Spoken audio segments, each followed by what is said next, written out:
ஒரு காலத்துல கேரளாவுடைய வைக்கத்துல கோயில் தெருக்கல்ல ஒடுக்கப்பட்ட மக்கள் நடப்பதற்கு அனுமதி கிடையாது.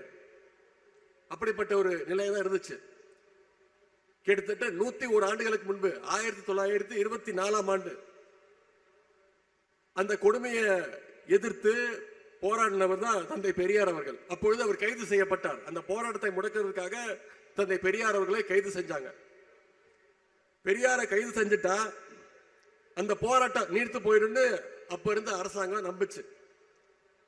ஆனா பெரியாரை கைது செய்த உடனே அந்த போராட்டத்தை தந்தை பெரியாருடைய மனைவி அன்னை நாகம்மையார் அவர்கள் கையில் எடுத்து அதை வெற்றிகரமா நடத்தி காட்டினாங்க.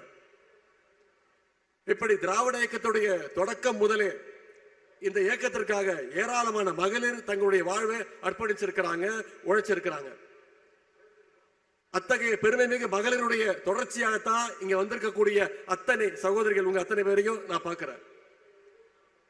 இன்னும் சொல்ல போனா தந்தை பெரியாருக்கு அவருடைய தந்தை பெரியாருங்கிற பேரை பட்டத்தை பெற்றுக் கொடுத்தது வச்சது இங்க வந்திருக்கக்கூடிய மகளிர் தான்.